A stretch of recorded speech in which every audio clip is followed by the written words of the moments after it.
a sinner, but who becomes the most devoted follower of Jesus. I see Mary Magdalene as one of the most compelling figures in the entire gospel.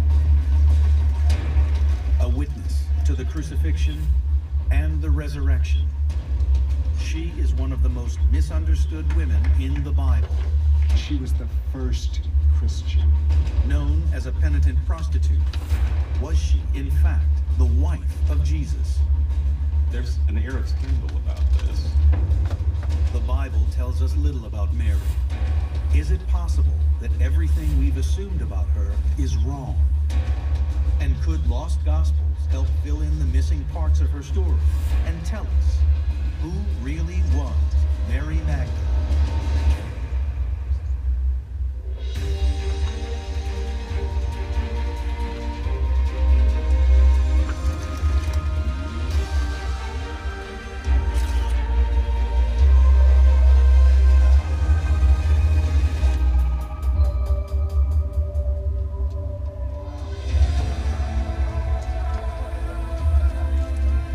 Christians today, Mary Magdalene is revered for her compassionate love for Jesus. I think Jesus meant everything to Mary. She was present at the crucifixion, and most importantly, she was present at the resurrection. She's the first person to whom Jesus appears after his resurrection. Do not weep, nor grieve, nor be irresolute, for his grace will protect you. Yet when it comes to the details of Mary's life, the Bible says very little. The New Testament mentions her just 12 times. Mary Magdalene is remarkable. There's so few mentions of her in the Gospels, but they're so central to the story of Jesus, and they've filled our imagination for centuries. In reality, many of our ideas about Mary are no more than myth. Perhaps the most enduring one is that she is a fallen woman, a prostitute saved by Jesus from a life of sin. She's very often seen as an extremely seductive, erotically charged woman. 2,000 years on, it has become hard to separate legend from fact in the story of her life. Who was Mary, really? Where do these myths come from? And what is the truth about her relationship with Jesus?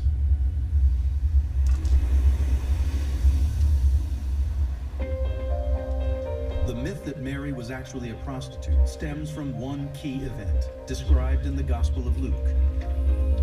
Let's set the scene. Jesus has been invited to lunch at the house of Simon the Pharisee.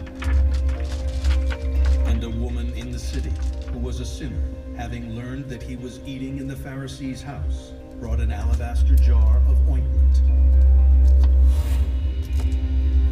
The Bible describes how a sinner, someone believed to be a prostitute, comes to visit Jesus.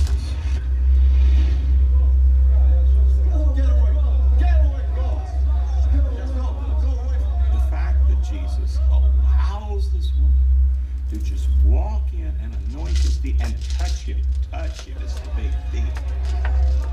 He can't possibly be a prophet or a messianic figure. He'd never allow a person like this to touch him. To those present, it's a shocking provocation. But what's perhaps even more surprising is how Jesus responds.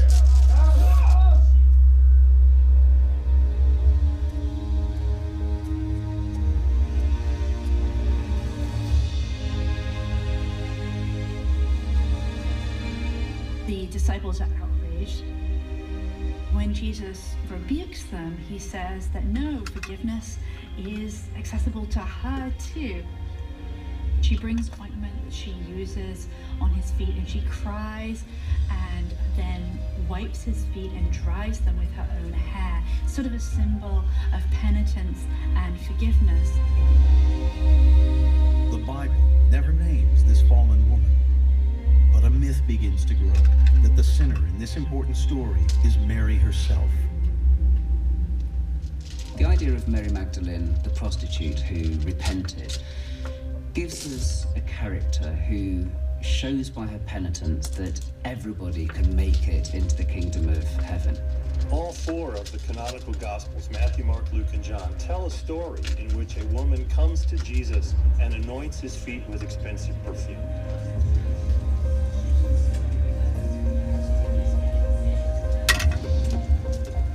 Not one gospel of the four canonical Gospels identifies that woman as Mary Magdalene. How then did Mary's name come to be wrongly associated with this famous episode from the New Testament?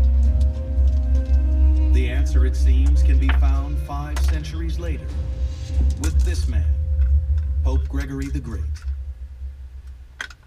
The reason why people think that Mary Magdalene was a prostitute is because in the 6th century, Gregory the Great gave a homily in which he equated Mary Magdalene with the sinful woman who anointed Jesus' feet. And since that day, Christians thereafter have thought that Mary Magdalene was a prostitute. I think Pope St. Gregory the Great was not trying to be mean to Mary Magdalene or women. I think it was probably the result of poor scholarship. By the time we get to Gregory the Great, we not only have a collection of 4 Gospels that circulate together, we have a tradition that says it's okay to blend these stories together. It is from this mistake that the image of Mary Magdalene as a sinful prostitute emerges. It is a myth that has concealed the reality behind why she became so devoted to Jesus and played a central part in his life and resurrection. Instead, the truth is far more disturbing. According to the New Testament, Mary is possessed by demons, and it is Jesus who saves her.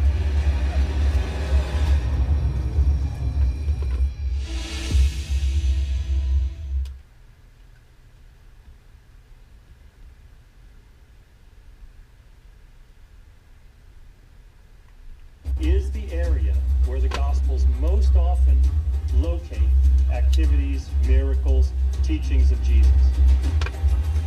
One of the coastal villages is Magdala. Was it here that Jesus first met Mary? Mary Magdalene means Mary of Magdala. She was from Magdala, which is just over the hill behind me. A woman in distress.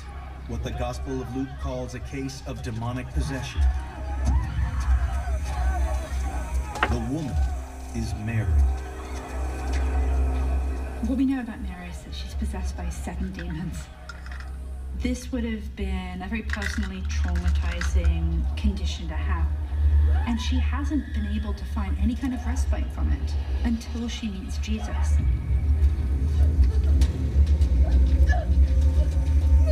According to the gospel traditions, the way that Jesus dealt with specifically severe cases of demon possession is that he would get them to name themselves, and then having named them, then demanding by name that they leave the person.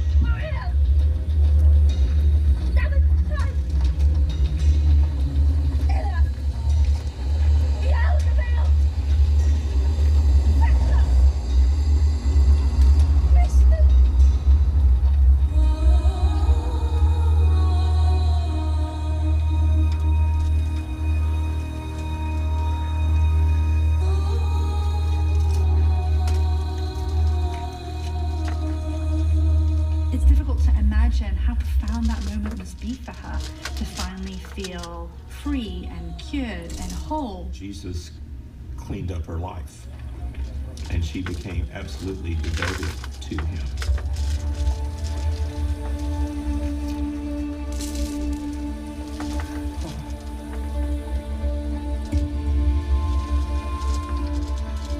Maybe that Mary had some kind of mental illness, perhaps it was depression, who knows, but whatever it was, her encounter with Jesus was a life-changing one.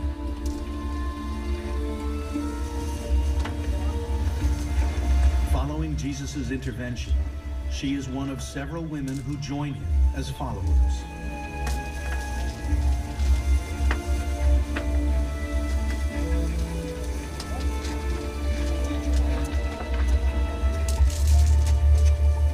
One of the things about Jesus is that he has a very inclusive group of disciples. It's a very open kind of movement, and included women who a lot of the time might have felt themselves somewhat marginalized. Being with Jesus gave them a sense of identity and self-worth in a way that they often didn't find in ordinary society. Mary Magdalene seems atypical for a Jewish woman of her time. Most Jewish women in the Galilee would have been in some kind of a domestic setting, either as a daughter or a mother or a wife, but to be out in the wilderness with an itinerant preacher with a name that does not link her to any man is unusual. But in the case of Mary, it seems her role goes well beyond that of a simple spiritual follower. One of the things that Mary brought to the Jesus movement was she had money, she had resources. She was one of several women who actually helped support Jesus, who provided for him during his mission.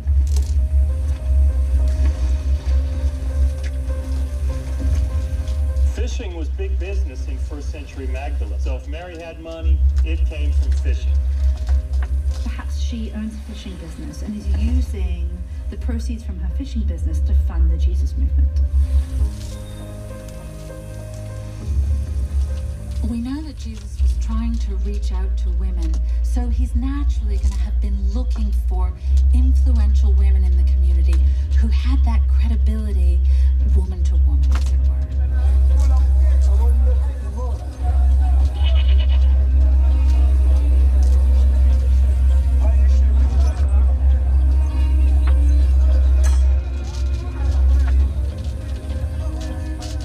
Luke describes these women who are supporting Jesus. We have Mary Magdalene, but we also have Joanna, the wife of Herod's steward, and Susanna, and many others. So there are a lot of women who are supporting Jesus, which means that they're also following him.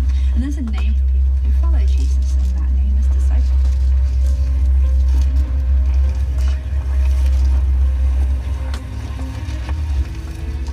In any situation where someone's holding the purse strings, they have power.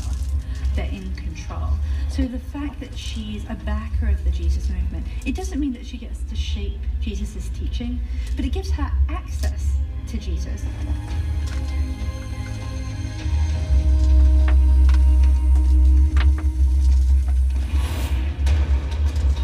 Mary follows Jesus during the many months that he preaches in Galilee. But what happened during that time? An astonishing discovery made in Egypt in 1945 points to one shocking answer. This is ground zero for those conspiracy theories that there was some sort of a relationship between Jesus and Mary Magdalene. Could it be that Mary and Jesus were married?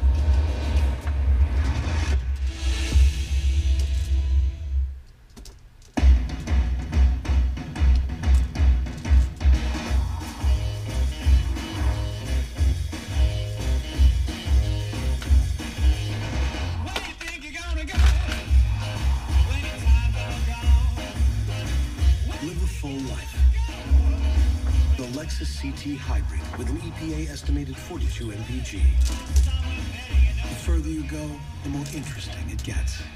This is the pursuit of perfection. How do we make a great suit? We start with the finest Italian fabrics. Then it's built by the finest craftsmen in the world, right here in America. I'm Joseph Aboud. This is my signature suit, designed for Men's Warehouse. Toenail fungus? Don't hide it. Tackle it with FDA-approved Jublia. Jublia is a prescription medicine proven to treat toenail fungus. Use Jublia as instructed by your doctor. Once applied, Jublia gets to the site of infection by going under, around, and through the nail. Most common side effects include ingrown toenail, application site redness, itching, swelling, burning or stinging, blisters, and pain. Tackle it. Ask your doctor now if Jublia is right for you.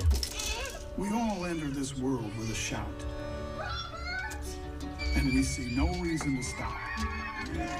So CVS Health is creating industry-leading programs and tools that help people stay on medicines as their doctors prescribe. It could help save tens of thousands of lives every year. Oh, medicine. Medicine, and that medicine, is medicine. something worth shouting about. CVS Health, because health is everything. Closed captioning brought to you by InventHelp. Call 1-888-909-4332. People ask me all the time, George, what do I do with George, my what do I do product? with my I freaking tell them, invention? call my friends at InventHelp. Call for free InventHelp.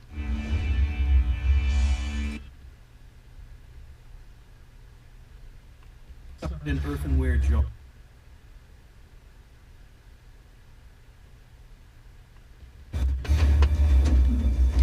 In December 1945, near the village of Nag Hammadi in Egypt, a peasant makes an amazing discovery. Inside an earthenware jar, he finds 13 ancient Christian books that have been buried for more than 1,500 years. The discovery of all these other texts suggests that what we call Christianity is really a small slice of what these traditions were. It was a much wider field in the beginning. And now, for the first time in over 1,000 years, 1,500 years, we have a whole wider range. Though known as Gospels, they are not in the Bible. They are written by different authors than the New Testament. They depict a growing tension between Mary Magdalene and Jesus' other followers. The Gospel of Thomas, like other sources, suggests that Mary's role among the disciples was deeply resented by some of them, particularly Peter.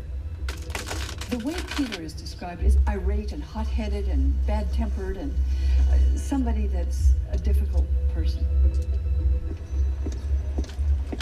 The Lost Gospel of Thomas points to a surprising explanation for this tension between Peter and Mary. Dr. Nicola Denzi Lewis has come to the Coptic Museum in Cairo to see these non-biblical Gospels. So there's one particular saying that comes at the very end of the Gospel of Thomas that gives us some really intriguing information about the relationship between Mary Magdalene and Jesus and the other disciples, and that's the last folio, which is folio 51. So can we see that one?